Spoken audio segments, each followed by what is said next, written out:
आखिर ऐसी भी क्या मजबूरी आ गई जो एक माँ अपने शरीर के उस हिस्से को हटाना चाहती थी जिसमें बार बार उसे उसके बच्चे की याद आ रही थी।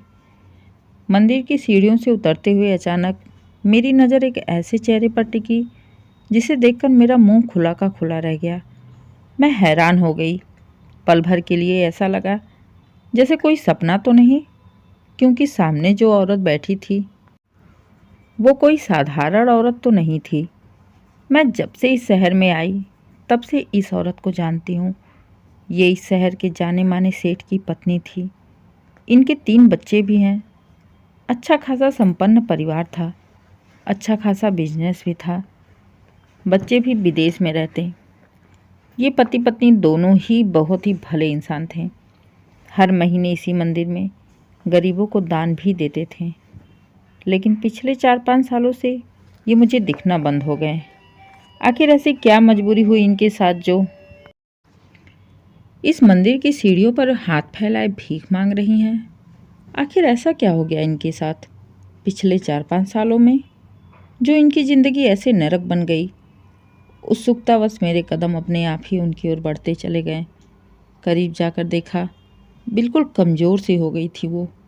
आंखों के नीचे काले घेरे, चिंता की लकीरें चेहरे पर साफ साफ दिखाई दे रही थी। आंसू तो जैसे सूख चुके थे। मुझे देखते ही मेरे आगे दोनों हाथ फैलाकर दुआएं देते हुए पैसे मांगने लगी।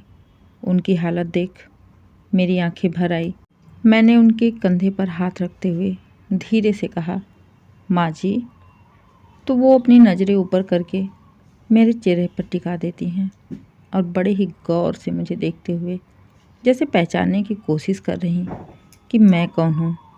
वो चाहे मुझे जाने या ना जाने, मैं उनको अच्छी तरह से जानती थी, क्योंकि मैं एक अनाथ आश्रम चलाती थी जो कहीं ना कहीं इन्हीं की देन थी। काफ़ी देर तक देखते रहने के बाद शायद वो मुझे पहचान नहीं पाई और धीरे से बोली, आप कौन? मैंने आपको पहचाना नहीं। वही अंदाज, वही शिष्टाचार और वही प्यार वाली बोली जो आज से 5 साल पहले उनके मुंह से मैं सुनती आई थी। बोली में ही बड़प्पन झलकता था। मैंने धीरे से उनके कंधे पर हाथ रखा और कहा, माँ जी, आप यहाँ इस हालत में, ये सब क्या है माँ जी? मेरी बात सुन वो शांत रहीं। मेरी बेचैनी हर पल बढ़ती जा रही थी, ये जानने की कि आखिर हुआ क्या इनके साथ। मैंने एक बार फिर से कहा, माँ जी, ये सब क्या है? इस बार उनकी आंखों में आंसू आ गया। एक बेबसी भरी नज़र उन्होंने मेरे चेहरे पर डाली और कहा, बेटा, मैं ऑपरेशन के लिए पैसे इकट्ठा कर रही। ऑपरेशन? मैं हैरान हो गई।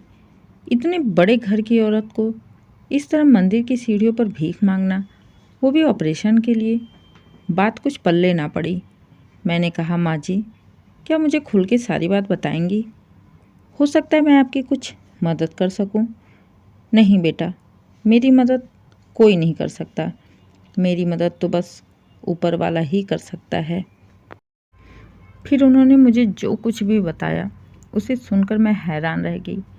उनके पति की एक रोड एक्सीडेंट में मौत हो जाती है। कहने को तो 3 बेटे हैं और तीनों ही विदेश में रहकर नौकरी करते हैं अपने परिवार के साथ। जब तक पापा जिंदा थे तब तक सबने माँ का बहुत ही अच्छे से ख्याल रखा। हर साल 2 महीने की छुट्टियाँ लेकर इंडिया भी आते थे माँ बाप के साथ समय बिताने के लिए। लेकिन जब से बाप की मौत हुई है, तीनों बेटों में से किसी ने भी एक बार झांकने की कोशिश नहीं की। ऊपर से बाप के जाने के बाद सारा रुपया, पैसा, गहना, ज़मीन, जायदाद, यहाँ तक कि घर भी बेचकर माँ के लिए एक छोटा सा कमरा छोड़कर सब कुछ बेचकर चले जाते हैं। और आज 4 साल से ऊपर हो गया, किसी ने माँ को पलट के देखा भी नहीं। ऊपर से जाते जाते माँ से बोलते गए, अब हम इस बार गर्मियों में नहीं आ पाएंगे क्योंकि वहाँ का बिजनेस काफ़ी बढ़ गया है, इसलिए आप अपना ध्यान रखना, हमारा इंतज़ार मत करना। तब से ये दिन रात अपनी किस्मत का रोना रो रही। एक तो पति छोड़कर चले गए, पति के जाते ही बच्चों ने छोड़ दिया। एक अकेली बेसहारा औरत जिसका संसार पलक झपकते ही ख़त्म हो गया। सब कुछ तो बर्दाश्त करने लायक था, लेकिन उनके अंदर कहीं ना कहीं एक माँ थी। माँ का दिल भी था जो अपने बच्चों की एक झलक के लिए बेचैन हो जाता। आज इसी झलक को मिटाने के लिए, अपनी बेचैनी ख़त्म करने के लिए वो अपना एक ऑपरेशन करवाना चाहती थी।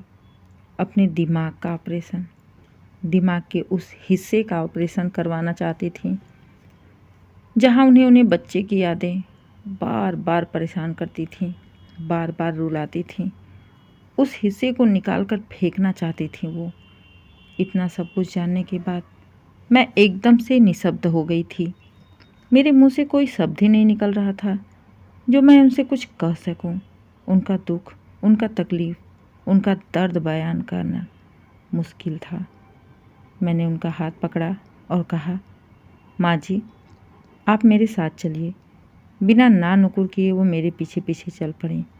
मैं उन्हें अपने आश्रम ले गई, जहाँ उनके जैसी ही जाने कितने ही लाचार, बेबस बच्चों द्वारा ठुकराई गई औरतें थीं, जो अपनी ना होते हुए भी अपनों जैसा ही प्यार देती थीं, एक दूसरे का दुख सुख समझती थीं। 2-3 दिन तक तो बड़ा ही गुमसुम सी रहीं, लेकिन धीरे धीरे सबका प्यार, सबका अपनापन उनके चेहरे पर हंसी ला ही दिया। आज 10 दिनों के बाद उनको 4 औरतों के साथ बैठकर हंसता हुआ, बोलता हुआ देख जाने एक अजीब सी खुशी महसूस होती है। ऐसा लगा आज मेरा आश्रम बनाने का फल मुझे मिल गया है।